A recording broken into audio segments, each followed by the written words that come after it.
Welcome to ChamberTalk, brought to you by North Orange County Chamber, where we explore the stories and insights of leaders, business owners and CEOs from various sectors who are making a difference in our community and region. Whether you're tuning in via podcast or joining us via video, we're glad to have you here. Our guest is someone whose work impacts women, families, healthcare, and even workspaces in ways we don't talk about nearly enough. Dr. Jenn Roelands is a double board certified OBGYN, integrative women's health physician, medical advisor, speaker and educator with a strong focus on hormonal health, perimenopause, and preventive medicine. Dr. Jenn, thank you so very much for being here today. It's a pleasure having you on our show. It's a pleasure to be here. Thank you so much. So I just wanted to share to the audience before we start that if you want to know more about Dr. Jenn, you can visit her YouTube channel. It's at Jenn MD. She has well over 26,000 subscribers there and loads of videos. So we don't want to sort of harp on with what she shows you on there. So today's a little bit different. But I'd like to start off with asking that, you've had a long career in the traditional, obviously, OBGYN leadership roles, consulting, and obviously now a very integrative prevention-focused practice. What drew you to the specific area of women's health, and how did your perspective evolve over time?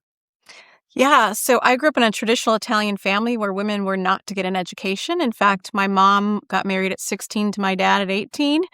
And my parents were, very much like, you finish high school, you get married, you have babies. That's what you're sort of destined to do. I'm the oldest of 27 cousins.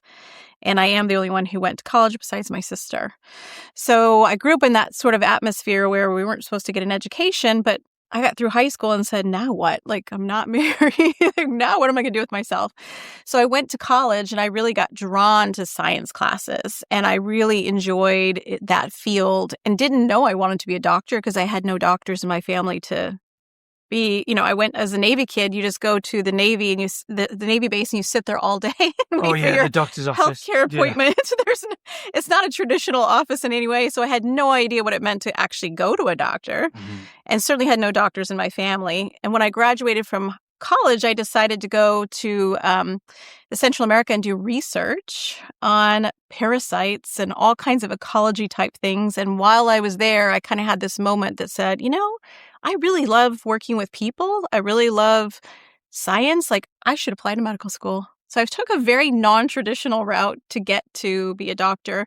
And I ended up applying and just continued on. And women's health for me was an avenue where you really get to have an intimate relationship with someone. You see them when they're younger, then they get married, then you deliver their babies, then they may need surgery later on. It's this kind of evolution where you get a chance to really be part of their life. So it was for me like, the first baby I delivered in medical school, I was hooked in it. And that was it for me. I just knew that was going to be where I ended up in women's health ultimately. And like most doctors, I started traditional medicine practice. I was with 11 other doctors, continued to, deliver babies and do the traditional GYN thing. And then I started having patients that would come to me who were in their 40s and say, yeah, this perimenopause thing is no joke. How are you going to help me? Like, I might lose my job because I can't think right. My husband's upset at me for not wanting to be intimate. Like, what do we do here? And I found myself constantly saying, well, I don't have an answer for you. Just aging you just got to suck it up. Right. So I ultimately ended up, saying there's got to be other things we don't know in medicine, in traditional medicine. Maybe what you eat matters. Maybe the type of exercise matters. Maybe hormones matter. But none of that was taught in medicine. We only had about an hour of nutrition in medical school. So it kind of made me go outside the box and start teaching myself about what it meant to food as medicine. What did it mean to look at someone in their 40s and say, actually, now you got to do things a little different? And so it kind of went through many areas. I was helping women get pregnant that I wasn't able to do before. It was in multiple areas of women's health. And so I realized this is the type of medicine, the preventative, proactive approach as opposed to reactive that I wanted to do in the future. Now, listening to that, it sounds like you were quite well, it sounds to me like you were sort of a pioneer in this field. Would it be fair to say that it wasn't generically known everywhere, and this is something that you really did have to figure out yourself? I did. Functional or integrative medicine is much more accepted in California. I was in the middle of the Midwest. Okay. So, and if you look at board certified OBGYNs in California, there's only 5 of us. So it is still a very much on the forefront. Longevity medicine in general is a new concept.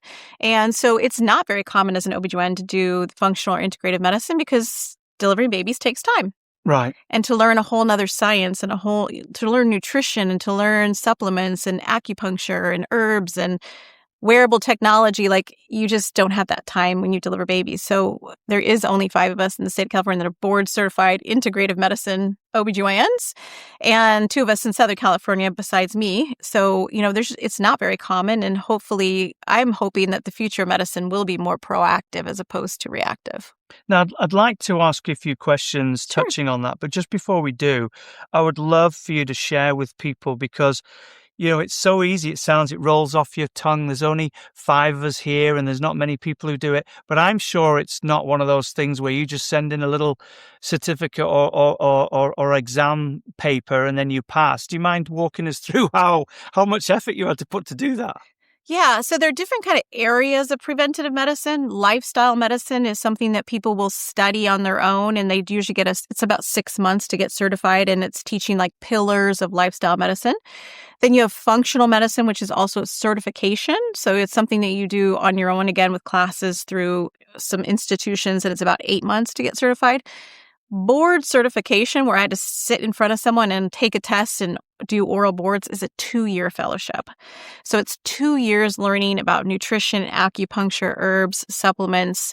I learned men's health, so I actually see men too and do TRT. So it's a much bigger entity, and then you have to sit in front of your colleagues and make sure you know your stuff. So there's a written exam in order to be board certified. Just like when I became an OBGYN, I had to do all that. Right. Yeah. That's a lot more effort you have to put in to have your own practice rather than just going through life, isn't it, really? Exactly. So, on another side note there, obviously some of the things that I read about is that often women will go and have their blood work done and labs come back saying it's normal. My mother hated that word normal, but it's normal. However, they still don't feel well. Mm-hmm. And, not putting a slight on somebody's doctor, but when would an individual think, well, hang on a minute, I'm still feeling this and I'm not changing, when you maybe ask for a second opinion or when you should actually think about, well, maybe it isn't me, there is something wrong, and then they would approach a different approach to their medical? Yeah, so in traditional medicine, we're really trained to do lab work and to diagnose a disease. Okay, you get a blood test and you say, yes, now you're diabetic, for example. Okay. We're really not trained to understand the pre-states getting there. Like, we're not trained to go, oh, actually, this is a little abnormal. It's not optimized. Therefore, she's on her way. She's a pre-diabetic, or she's on her way to having an issue. We wait until it comes up abnormal and say, okay, now you're diabetic. But so it's kind of the concept between like what's normal and what's optimal, right? We could use this not in medicine. We could look at the back of a container of food and it says the RDA, which is the minimum amount that you should be eating in one day, right? So it's percentage, say protein or whatever it is, but that's not optimal. It's a difference. So you could use it in any sort of term between what's normal and what's optimal. Like, for example, vitamin D. Vitamin D levels in most labs, 18 is the minimum, but that's not optimal for someone. People can have still symptoms when they have a low vitamin D at 18, much better if it's over 40. So there's sort of this kind of concept of normal versus optimal. With women on hormones especially is because the range of normal is huge. If you're premenopausal or perimenopausal, your range of, say, estradiol could be 20 to 500. That doesn't mean that the person at 500 feels fantastic and the person at 20 feels terrible. Well, the person at 20 probably does feel terrible, but there's no sort of, it's just too big of a range. Sure. So you kind of have to look at it more, in my mind, the way that I practice is more like, let's prevent the thing from happening. So when I'm working with patients and they say my labs are normal and I feel terrible, it's like, well, you might be one of these pre-states that we don't recognize as a disease because we're very much driven in Western medicine to say, here's your diabetic, here's your meds. And we're not really sort of like driven to say, oh, you're kind of getting there. Why don't we shape up your diet? Why don't we work on what you exercise? Why don't we work on understanding your biology to figure out why you have blood sugar issues? So it's really a difference in kind of those steps leading up to it. I think that a lot of patients will say, I know they said I'm normal, but I don't feel normal. I don't feel good. I don't feel like myself. And that's kind of where this type of medicine lives. And, we touched on it a couple of times, and we're sort of like coming back a little bit more to this preventive medicine.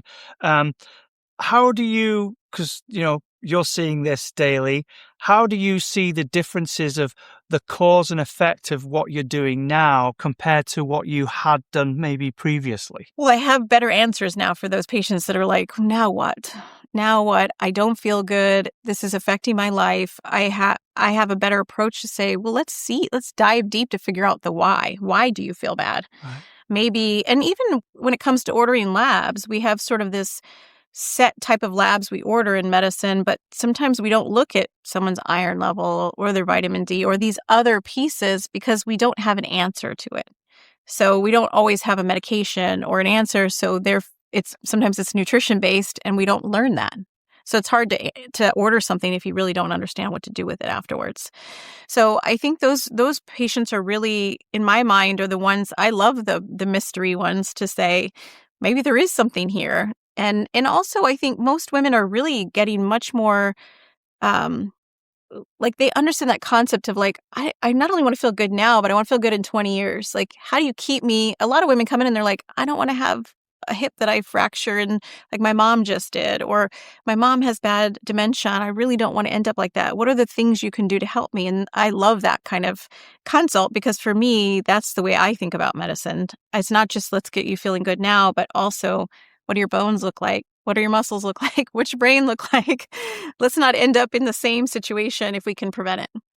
Now, you mentioned obviously perimenopause and menopause, and I'm sure a lot of women may know the difference, but if they don't, if you could explain that. And then, is there an age range that people would fall into one rather than another? And I'm sorry, I certainly don't know. So that's okay. That question. Yeah, so menopause is when you've had 1 year without periods. So, and it's literally described as that day. And in medical school, I always thought of it like we entered this door and like gumdrops and rainbows and like, you've made it. You're now the most mature person in the room. Like, and then the day after is considered postmenopausal. It's like that day is the day we had 1 year without periods. Prior to that, leading up to menopause is this perimenopause transition, typically 4 to 10 years. So the average age of menopause is 51. So you can have people experiencing perimenopause as young as 31. Oh, wow. I mean, 41 too. Like, it depends on when they were destined to go, right? Right. Most people notice they start having symptoms in their 40s. And they kind of go, what's up with this? I'm waking up at 4 o'clock in the morning. Why do I feel like my mood? I feel a little ragey, like my teenager. I'm having these sort of, I just don't feel like myself, because they're starting to experience those decline in hormones. And that's that perimenopause transition. And is there, when you said there's obviously a period, and you mentioned it's like when it's your time sort of thing, is there a way as a doctor or in medical science that somebody could, through these tests or these more assertive blood tests, that you could determine when somebody may be getting to that stage? Or is it just depends on how you're feeling and what's going on with your body? Yeah, we don't have a good test for perimenopause. We don't, because our hormones are going all over. They're a little bit of a roller coaster during perimenopause. There's no way to like say, yep, you're there in there, because again, I told you those ranges are really big, so it's hard to sort of know. So ultimately it's symptoms and then what's happening with your cycle. So if you're starting to have cycle changes and perimenopause symptoms, you're in the right age group, you're likely in perimenopause. There's not there's kind of this right now direct to consumer drive where they're trying to develop tests to say, oh yeah, you pee on a stick, for example, and now you're in menopause. So they're working on these things, but in order to determine when you will, some of it is lifestyle, some of it is genetic. So when did your mom go through menopause? Do you tend to have people younger in your family who seem to do it earlier or later? But certainly someone can be genetically, say, meant to do it at 55, but then ate really terrible. Over, they went through it at a different time because of lifestyle choices. So there's not we don't know. We don't have a test yet that says like, I'm going to swab my cheek and guess what, Jennifer, it's going to be 50. Right. But who knows? The future's bright. Who knows? So would it be fair to say, from what I'm listening to and understanding a little bit, would it be fair to say that it's not all really down to maybe when somebody does lab work, that maybe their hormones are different that week, that period compared to another? So you probably should do a set because your body changes all the time, sort of thing, right? Yep. So we call this like the roller coaster of chaos, right? It's just like up and down, because that's really what's happening in the body. In the body, the brain is telling the ovaries, please make hormones like you've been doing it for the last 20 years. Right. And the ovaries are like, if anybody's ever had a person in it who's about 2 years out of retirement working with them, they know how sometimes there's some good days that get some work done, and sometimes it's a little bit less because you're just kind of, the ovaries are still saying, well, I don't really want to do this because I don't really have these follicles to develop anymore. So why would I have to put out these hormones? So it is a little bit of a roller coaster during that time. But more importantly, women don't have to get blood work to be diagnosed with perimenopause. They can see their doctor, tell them the symptoms, tell them what's happening with their cycles, and ultimately still get on treatment without having to require blood work. Now, you mentioned something there, obviously, about the brain telling your body to make ovaries and things like that. And I'm assuming, because I know my wife experienced this, everything seems to be coming back normal in the blood test, but yet she couldn't, become pregnant because there are other things going on. How does one determine that it's not necessarily during the fertility time that there's something wrong, there's something else that needs to be looked at or something that's going on inside you? Yeah, so there are a lot of other things you can test for besides just hormones. So even if someone comes in and they think all their symptoms are related to perimenopause, I still always look at their thyroid. I still always look at nutrients. Because I practice whole body care. Whole person care. It's not about just one piece. So most women get a full panel of blood work because we also want to optimize the other things. Right. Doesn't do me any good if I give someone hormones for their perimenopause and they have a very low vitamin D and they have brain fog, hair is falling out, all the symptoms of low vitamin D. I still got to fix that because it's still part of how they feel and what they're doing. And I take that kind of whole body approach even in the aesthetic portion of my practice. I do aesthetics as well. And someone doesn't just come in for, a clear lift for facial rejuvenation. I'm like, hey, what kind of vitamin D are you taking? Hey, I want to know the bigger picture because healing the inside is important for aesthetics as well. Now, you mentioned thyroid there, which I know is it's more known today than maybe it was some time ago. Yeah. And it does play a big sort of like difference in one's life. Do you mind just explaining a little bit what people might be feeling, seeing, or how it really does affect our whole body? Yeah, thyroid is kind of a master hormone. It's in every system. So it controls your temperature, it controls your metabolism, it controls even your heart rate. It's a master hormone. So when women have low thyroid, the most common classic symptoms is they start gaining weight. They have brain fog and fatigue. It's nothing like any other fatigue you can describe. They could have 6 cups of coffee and still feel wiped out. Oh, wow. Hair falling out. Some women get hot and cold intolerances where they're sort of like, what do you mean it's hot in here? They're just kind of off on their temperature.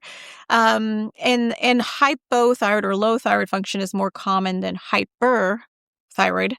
But hyper is the opposite. So they get racing heart, they sweat frequently, they lose weight typically.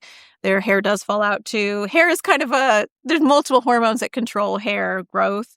So, but yeah, thyroid function is kind of part of routine Western medicine to get thyroid testing every single year over the age of 40.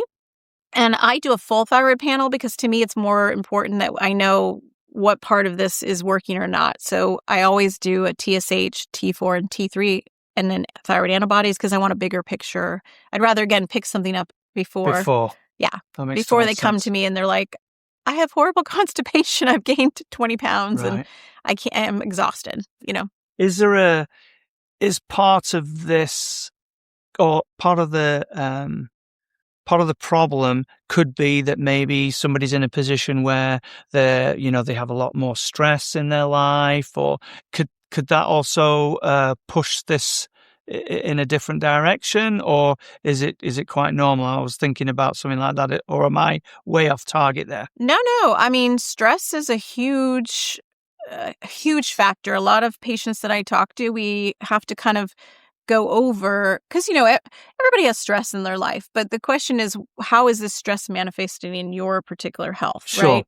So I met a gentleman probably about a week ago, a new patient, and we were talking about all the symptoms he's going through. And I asked him a very simple question, like, how much do you sleep at night?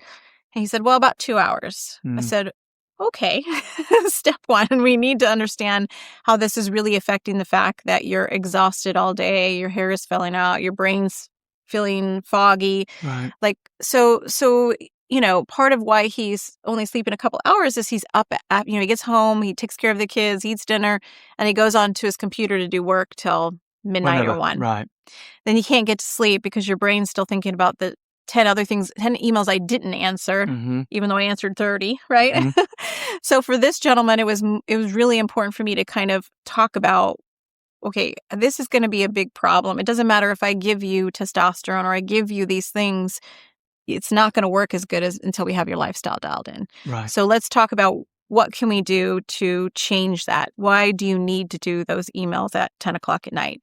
And so, those are things that I kind of help people work through to realize how much that impacts their health.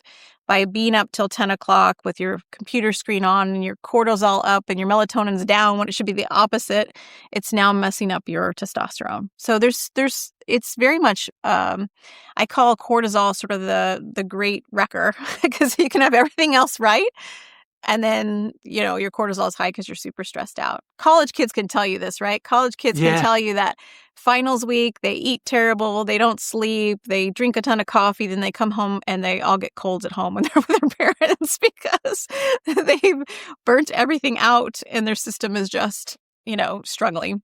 So as a big part of your practice is a preventive medicine. Yeah. Excuse me.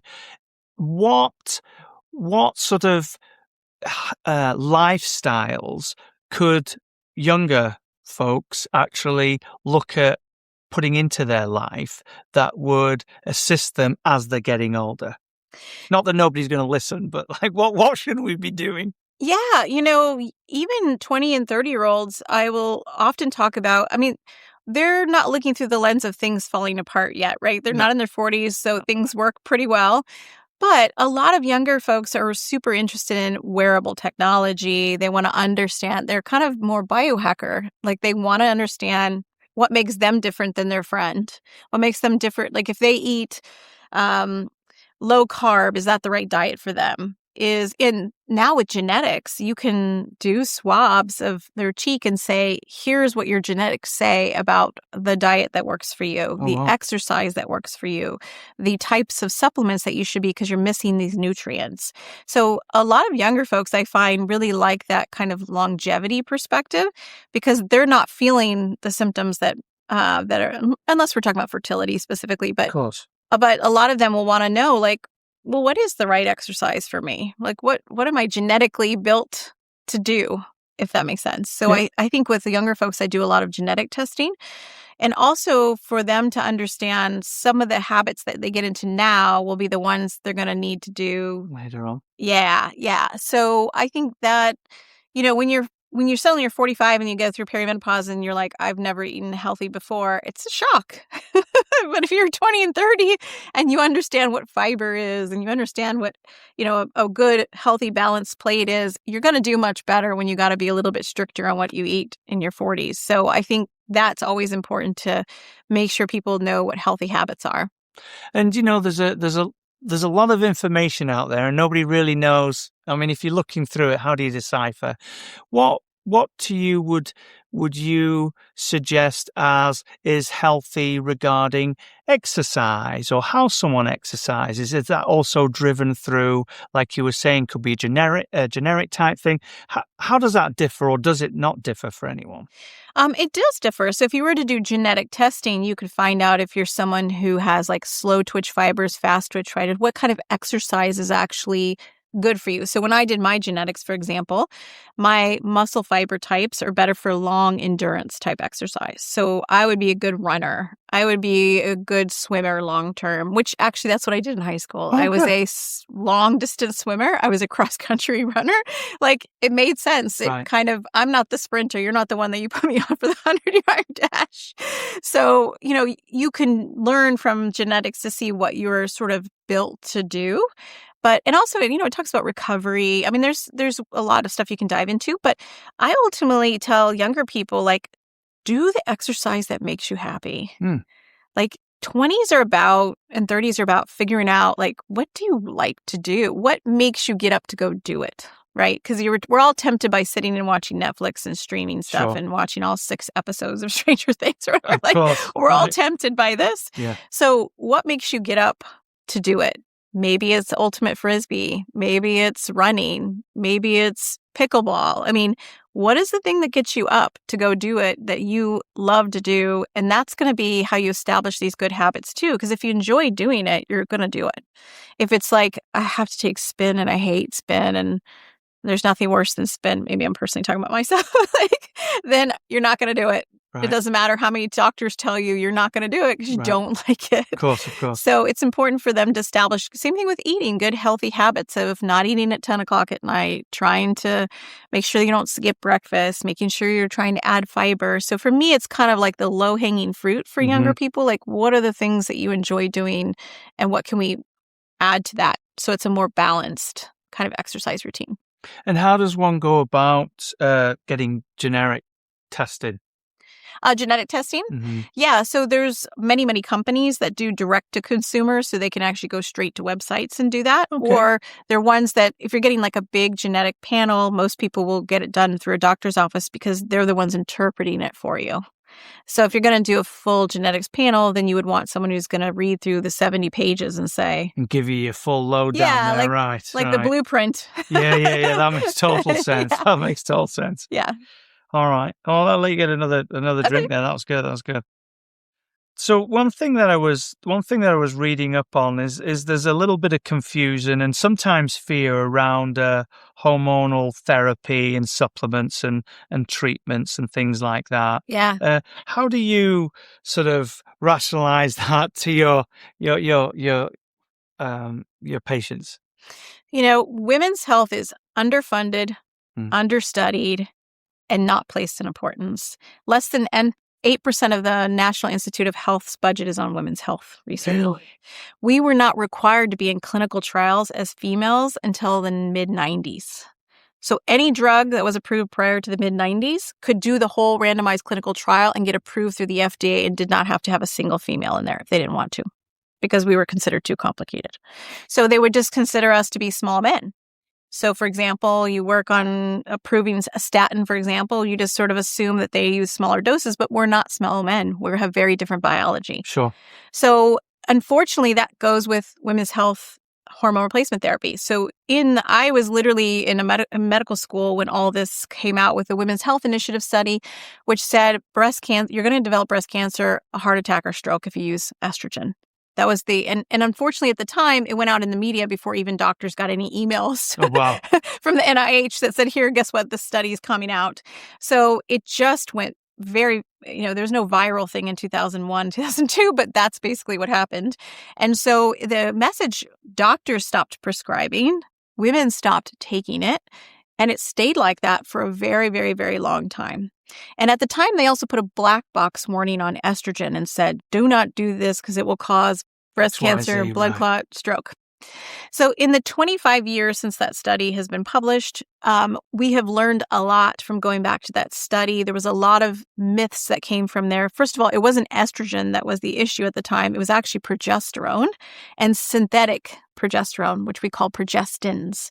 So the breast cancer risk was actually higher in the synthetic progestin group, not the estrogen alone group. The estrogen alone group actually had a lower risk of breast cancer. But for some reason, estrogen has been villainized in this whole 25-year picture. So in the last 5-7 years, there's been a lot of doctors online who have really pushed the advocacy to say there's many flaws with this study. There should not be a black box warning on these medications. And we've used them for a very, very long time. In fact, most of us don't even use the synthetics anymore. We use the bioidentical version. So that study is very flawed because we don't even use that same regimen. And so this last year in November, the FDA finally removed the black box warning after 25 years. Wow. So it's fantastic because me as a prescriber a year ago, I would write a prescription for hormone replacement therapy. They would go to Walgreens. The pharmacist at Walgreens would say, no, it's going to cause breast cancer. You should not take this, because they had a black box warning. And then the patient would come back to me, I can't do it. The pharmacist says I'm going to get breast cancer.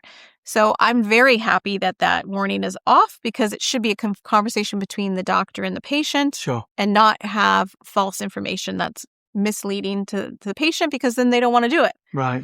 So I'm happy that has sort of changed the tide. I think now, to be honest, I think it's patient-driven, this desire to now have hormone replacement therapy, because we've realized there's flaws in that initial study. It's also driven by celebrities. There's some celebrities that are my age that are like, this is for the birds. Right. Halle Berry, Naomi Watts, Gwyneth Paltrow, like all these wonderful, beautiful ladies that are my age that are like, no. I'm not putting up with this.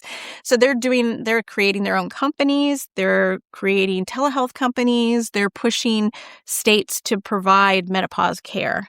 There are 13 states that have bills this last year on that menopause care should be part of medicine. So there's a lot of advocacy happening. There's advocacy from the physicians to the FDA. There's the celebrities. And I think there's patients who are now like kind of going, whoa, I saw what my mom went through for the last 20 years. Can I do something different? Okay. I'm not interested in that anymore. Do you know what I mean? Yes. So I'm really happy the conversation has exploded online and the conversation is out there, and women are, it doesn't matter to me what someone chooses. I just want them to have the choice. I want them to feel like they have the choice for what makes sense for them. Now, you mentioned there were some myths, and I'm sure that's not the only myth. You mind sharing a few of your top things that come to mind about what we're all led to believe, but might not be quite right? Yeah. So more commonly, doctors won't prescribe hormone replacement therapy until they're in menopause. There's no reason a perimenopausal woman cannot have hormone replacement therapy. It's a transition. Sure. So we're sort of taught in medical school, like, hormone replacement therapy is for a menopause woman. So women will see me a lot and they'll say, well, I'm already having all these symptoms. There's no reason they can't. So that's one myth.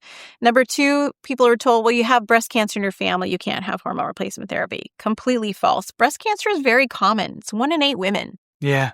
There's not anybody I don't know that doesn't know somebody. Sure. So it's not a reason you can't have hormone replacement therapy. In fact, breast cancer patients can have vaginal estrogen. They can even have vaginal estrogen. It's safe for them. So it's incorrect to say that, family history is part of it.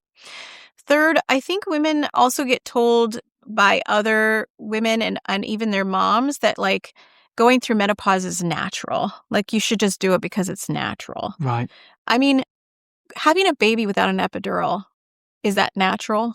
Like, I feel like women choose the epidural rate is 95% because it hurts. Yeah. It's much nicer with an epidural. I'm sure. You can do it. The baby will come out. Right. But why do you have to suffer? Exactly. I mean, having hypothyroidism, is that natural if your thyroid just gave out? Should we as doctors go, well, your thyroid gave out. Tough luck. Suck it up. Right, that's just natural. Yeah. You were going to die from something, but we don't, right? So why do we treat menopause women like that? Yeah. Why do we say to them, it's natural for you to feel like crap for the next 30 years? The average woman lives to 84 or 81.1. I'm sorry. Okay. I did a presentation on this last year. 81.1. So that means they're living 30 years or a third of their life in menopause. Wow. That's quite a while. Yeah. To navigate through all that. Yes. Right. And it's not just about the symptoms, it's about their risk of not doing something. So the average woman not on hormone replacement therapy, if they get a hip fracture, 50% of those women will likely die in the first 2 years. The other 50% have significant mortality and morbidity long term because they have fragile bones now, right? You lose muscle, then you're more susceptible to falls. You don't have any estrogen to your brain, guess what? Dementia is twice the rate in women than men. Really? Yes. Fantastic book, by the way, The Menopause Brain, written by a neuroscientist, Lisa Monscani. And she was the first one to basically show that, we all are kind of, men and women are kind of equal when we're younger. And then suddenly we get hit with menopause, and this catalyst of lack of hormones really kind of pushes that to the forefront for women for dementia, for Alzheimer's. Well, Alzheimer's is one form of dementia. So, there's sort of this kind of concept of like longevity also with hormones. Like we're using it not just for, I want to get rid of my hot flashes, but I don't want to break a bone. I don't want to have Alzheimer's. I don't want to have muscle issues. I want my skin to look good in 20 years. Like it's bigger than that. Yeah. So there's something you mentioned there that I've heard a lot, and it actually happened to my mother-in-law. But so she broke her femur later on in life, and of course everybody always ultimately says, "Oh, well, you haven't got long to live now. You've done that," and you just mentioned something like that. So I'm assuming there is some type of prevention that you can help along those lines. Is that right? Is that what I'm hearing? Yeah. So, you can find out your genetics, but you can also do a DEXA scan or bone scan. Medicine says don't do it until someone's 65. Okay. That to me is ridiculous. Why would you wait that long? Yeah, why would you wait for 14 years after they've had no estrogen? Right. I did mine at 46, and I already have osteopenia. I already have bone loss. So if I'd waited 20 years... It'd be way worse. I'd be way worse. Right. Yeah. So why are we waiting? The reason why this was created was the U.S. Preventative Task Force at the time said, well, we want to pick up fractures, right? We want to pick up problems. So we think it's worth paying for this test, right? So we do mammograms at 40 because we're trying to pick up breast cancers because that range of breast cancer starts going up. Right. And so they're like, well, fractures happen typically in the 60s, so we're going to wait to cover this. So I encourage all women in their 40s to get a DEXA scan. Depends on where you are in your perimenopause too, when to get it. Because then you can know, like myself at 46, I got to lift some weights. I got to do some lifting. I got to have collagen. I got to have vitamin D optimized. I need to do things to protect my bones. I use a vibration plate to help with bone. So I don't end up in that problem in 15 years. Right. So to me, I think there's valuable information that we can learn from, what moves the needle, what keeps things steady so you don't have poor bone health when you're in your 60s. Because, women live longer than men. Men, on average, live to 78, 79. But we live longer in disability. So if you look at someone's health span, women will live 10 to 12 years, the last part of their life, in more disability than men, right, with more chronic illnesses. And that's because we lose that estrogen, and then things just start to kind of pile up on it. And so I think there's lots you can do earlier if you're sort of taking that proactive approach about trying to stay healthy. Now, I don't mean this as a plug. We've got a member, they're in Brea, it's called Ostra Strong, and they do this bone mass plate thing. Yeah. And it seems like, you go there and you're cheating the system of weight training for the day. But, he swears by the fact that you're actually building your bone mass up. Mm-hmm. And I'm assuming that's what you were talking about with that hover plate, because I remember you stand on it for a while. But is it also driven by, what you eat, maybe some type of medicines? Is it a mixture of things that you should look at doing prior to your 60s, clearly? Yeah. You need nutrients for your bones. Your bones have to turn over. And so what OsteoStrong, for example, is, and I know them very well, you're putting stress on the bone, so the bone goes, ooh, I better get stronger. So OsteoStrong is essentially, and I don't represent them in any way. No, I get it. I have been there myself. Just it came up. Yeah, I've been there myself as a patient. Sure. And I know the owner in Brea. But basically, what you're doing is you're actually getting a marker, right? You're getting science and data to say, for me, I need to get to this mark with the stress. So those little weight training activities, you're doing them and you can see the little thing go up. It's like, yep, you hit. So you're peaking, right? You're peaking, right, yeah. Now, do you need that? There are, you can certainly lift weights and measure yourself with a DEXA scan to see, am I changing or not? But that's giving you a faster road map to that, right? Because you already know I got to get the level to this. I got to do this particular thing. So yes, I think places like that can be fantastic because they tell you what you need to do to build bone, to put the stress on the bone so the bone wants to turn over and be stronger, right? We do aesthetic things. We do these microneedlings because we're stressing the skin out because we want the old stuff to slough off and we want the good collagen and all that stuff. Same concept, right? Sure. You're putting stress on the bone. You're saying, I need to be stronger. Lifting weights is the same thing. Only difference is lifting weights, you're doing muscle and bone, right? You're really working on both and balance and all the other things. So, whichever way makes sense for someone to do, I think that's great. Now, we mentioned breast cancer quite a lot, and you're right. Well, of course you're right. But, it's 8 out of 10 women. And often, things are, as you mentioned, what's your family history? How do we do it? You shouldn't take this drug or you should take that. Is breast cancer commonly a thing that is a trait from family history or genetics, or can it also be prevented because we're living a different lifestyle? Or, is it so open there? It could be anything. This is where Western medicine and preventative medicine really deviate on cancer. Because breast cancer, genetic, so like BRCA or HERS or those things are not, and I'm not a breast cancer doctor, so I'm just sort of telling you from a general OBGYN, that's a small percentage of breast cancers, of the overall total cancers, genetically linked ones are not the more common types. Okay. And so then it comes into the lifestyle piece, right? But in medicine, people are not doing randomized clinical trials that say, I'm going to take a group of 40-year-olds, and this group's going to have an anti-inflammatory diet, sleep really well, make sure they get good vitamin D. And then I'm going to compare it to these 40-year-olds and see who gets breast cancer, because the money's not in apples. The money's not in nutrition. A nutrition study, they just don't get done in medicine because, again, there's no pharma. Most studies are driven by pharma. Sure. So there's no drug to sell an apple. So it's, unfortunately, there's not these studies. If you look at a lot of publications like in nutrition science or frontiers in genetics, or you're looking at those kind of articles or those kind of publications, that's what their thing is to understand, that lifestyle is a huge factor. We know people who drink, who consume alcohol have a higher risk of breast cancer. Mm-hmm. Women who don't exercise have a higher risk of breast cancer. We know smokers. We know these lifestyle pieces that are a factor for having a higher risk of breast cancer. We just don't learn that in medical school. So and again, because there's nothing driving that education.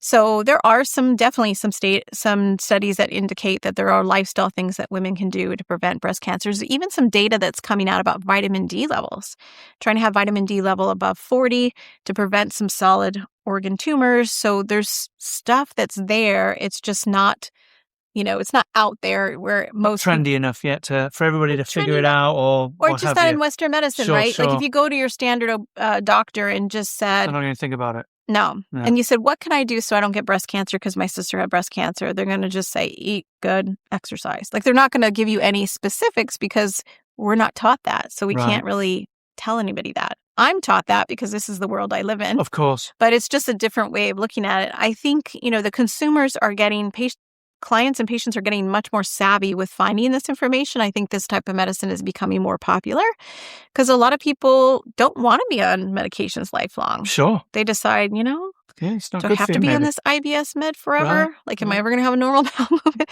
Like, they want to be off of those things. So I think hopefully that demand will also, become part of what we decide to do. And the more we learn about cancers anyway from a genetic perspective, I've been an OB/GYN for 17 years and breast cancer has drastically changed. We used to just give everybody the same cocktail of chemo, right? Everybody got the same. Yeah. Now we send their tumor off to get genetics and say, well, this cocktail is going to work for you. Right.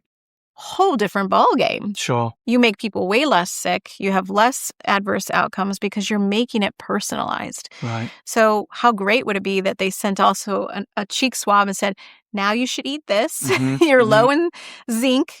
How cool would that be? As your oncologist was like, because how many times, if you have anybody in your family who has ever had cancer, if you've ever been to any appointment with them, you know exactly what they say. Most patients say, what can I do? I'll do anything. Right. Like, what should I eat? What kind of exercise? What, they're really driven by wanting to feel better. So I think I would love for that to be the future of medicine, to be about personalization.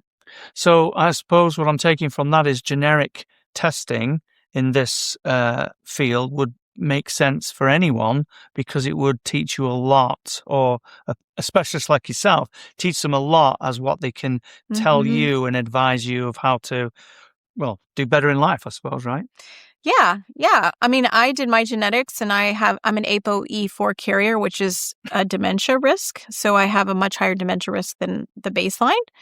And so I focus a lot about my health being for brain health. What do I need to do so I don't end up with dementia? What are the supplements I need to take, the type of exercise, the food I need to take?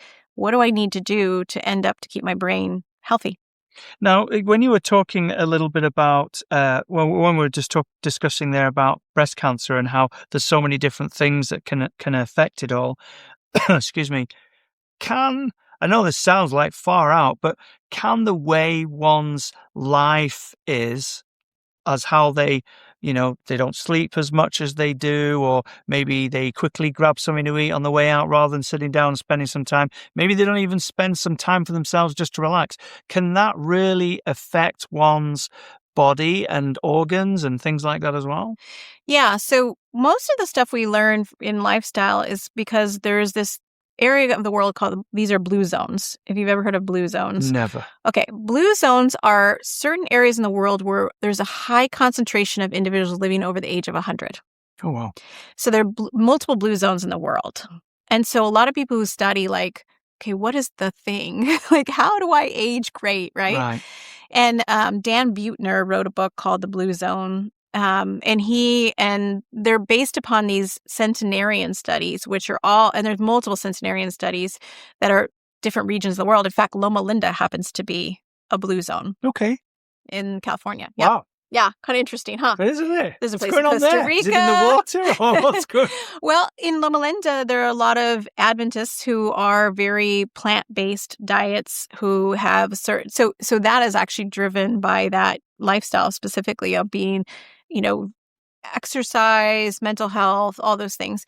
But what I found fascinating, if you look at those studies, because I gave a presentation last year on how to improve health span in women throughout the ages. So I had like a 20-year-old cohort, a 30, 40, 60. And what was very cool is they all have different lifestyles, right? If you're living in Japan, you have a very different diet than if you live in Loma Linda, which has a very different diet than Costa Rica. So they have different diets, they have different lifestyles. Some people are farmers, some people are. But the one thing that was completely universal across all of them was relationships. A purpose in life, and relationships. So there was one, they interviewed this super sweet older gentleman, and he was like 108. And he was like, they said, well, what's the secret to not dying? And he said, well, I wake up every day and I just kind of forget. I have so much to do. My church needs me. My kids need me. My grandchildren need me. I kind of forgot to die. Like, I just have so much to do. He has a purpose in life. He has purpose. And even in Japan, they have this, a lot of them live in so that men may pass and then the women kind of live together and like a community, and they take care of each other and they support each other. And so your relationships and having meaningful relationships and having a purpose was universal across the board on all these different places. And there were certain things that, obviously anti-inflammatory diet, plant forward diets, those were certainly throughout there. But I found that kind of fascinating because, there's so many, all these, biohackers online who are like, take these 80 supplements and, blah, blah, blah, and sleep with these awesome glasses. And we can get so in the weeds with stuff. And I just thought, wow, having meaningful relationships and having purpose, that's pretty attainable for all of us. I suppose, if you think about it, I suppose it really fulfills your everything, isn't it? So I can see how it would help your body because you're feeling at a better, lower sort of less stress, I suppose. Yeah, and it kind of makes sense if you think about if you've ever been in the room with someone who's passing or someone who's close, who's has very little time. They don't usually say like, "Oh gosh, I wish I would have bought those blue light glasses so I Sure. can prevent this." No, they're like, "I wish I had more time with my kids," Yeah. or "I wish I would have gone to Hawaii," or whatever it It's things is. we missed that It's we weren't thinking were important at the time. yeah. I think that's kind of my husband has an assisted living facility in Orange, and we often talk about that kind of making those things happen that are important for someone to, die the way they want to. So there's a lot of things you can do for prevention, but also there's some things that sometimes are harder to get to talk to patients with. And a lot of times I have to kind of dive into those too and say, like, why do you wake up every day? Like, what's your purpose? Right. What drives you? Why do you make those decisions about what you ate today or exercise? Like, what is your why? And that helps too to figure out what are the goals someone wants to do too. Now, you mentioned very earlier on that a lot of the pharmaceuticals, they weren't really designed with women involved. It was more, we'll take a smaller dose because they're smaller than a man. Leading into that, especially in the business world, do you feel there's a space in, large corporations that hire, thousands of employees, that we're always talking about mental health, but is there a place there where we should maybe start looking at people's physical health and preventive medicines maybe, or maybe you should go for a checkup? Do you feel there's a space for that? Because we only talk about mental health. We don't really talk about physical often, do we? Yeah. I mean, I think corporate wellness is definitely needed, and I think especially with women's health, because there was a really cool study done 3 years ago that said that there's quite a bit of women who leave the workforce when they start having menopause because their brain just doesn't think the same way. They're not as fast. Their focus is different. They're not sleeping very well.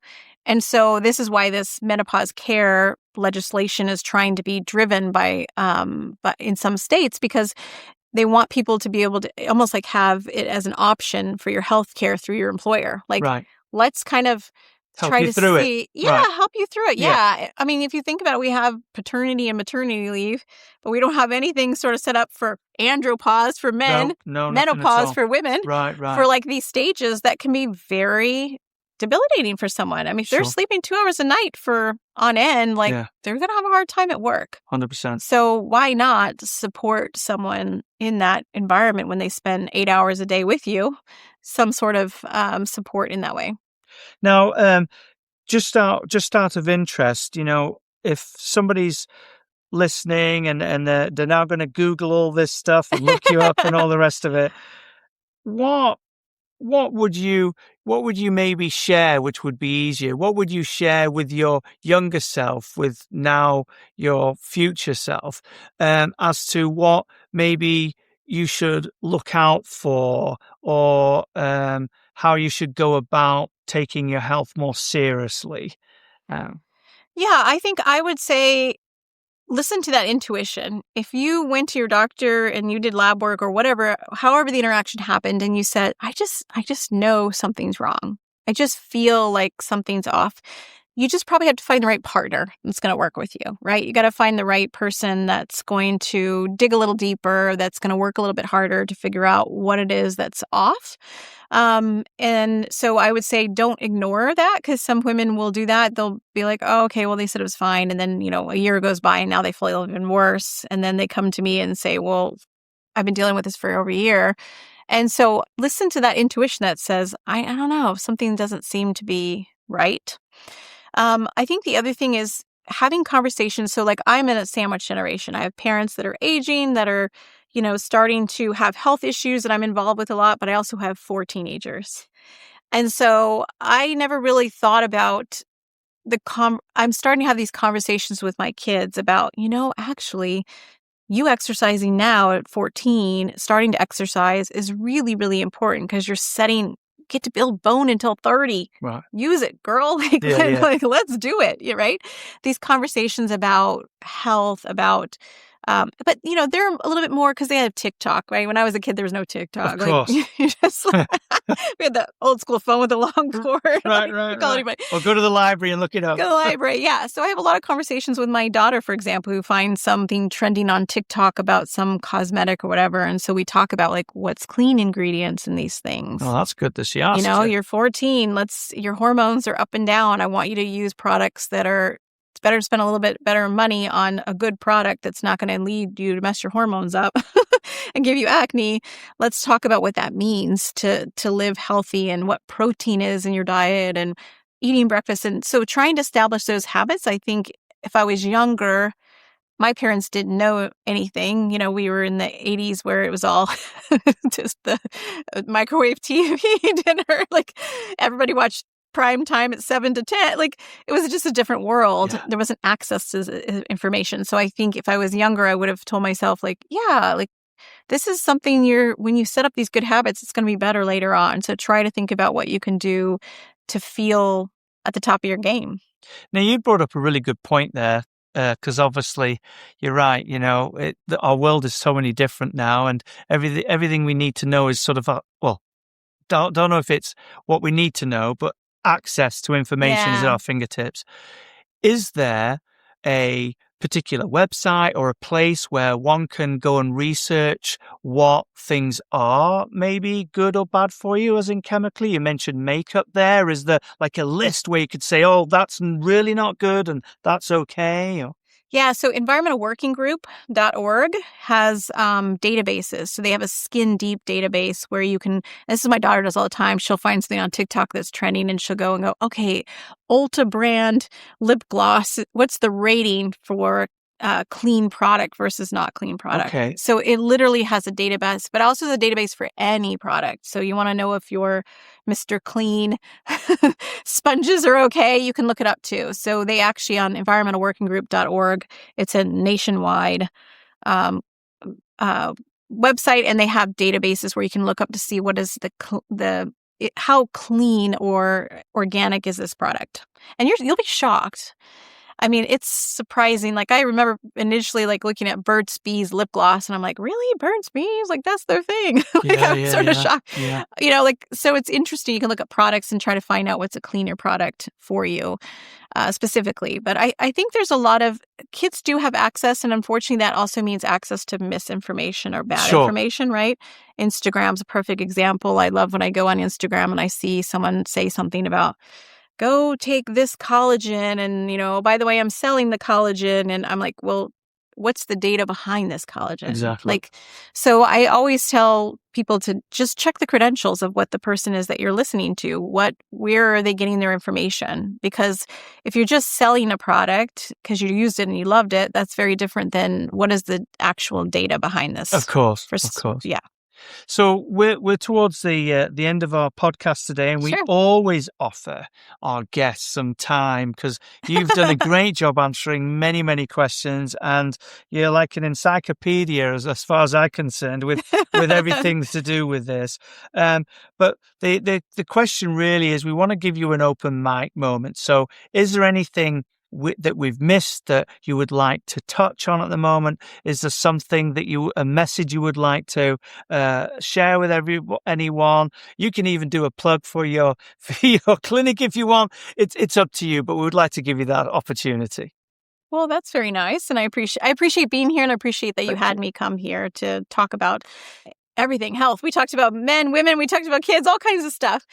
I think, I see a lot of patients who come in that feel dismissed. They feel they know something's wrong, but they really haven't had an opportunity to do that. I think, finding this right chemistry is really, really important because, everybody has there's an art to medicine. There's a science of medicine, there's an art to medicine.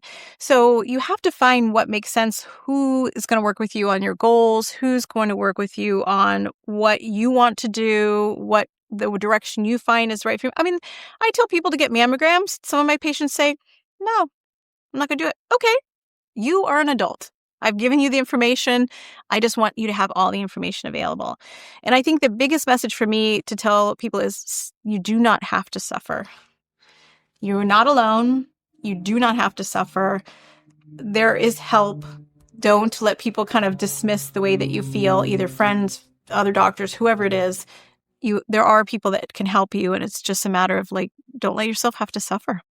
Well, I really appreciate your time with you today, Dr. Jenn. And I'll be honest with you, I am going to make an appointment with you, and I'm going to have my generic tested because I don't sleep well either. So I was, and I don't usually go to the doctor. So thank you very much. You turned me into a believer. But on behalf of the chamber and everything, thank you so very much for everything you do. This is amazing. You came highly recommended, actually, from a lot of people in the city of Fullerton. Oh, there are a lot of ladies out there who think you are absolutely amazing. Thank you. So good job, and thank you very much. Well, I think they're amazing too. So that's what I love about my clinic is I spend 30 minutes to an hour with patients. We get to know each other. It's, sometimes I'm a hot mess. Sometimes they're a hot mess. It's all part of it. So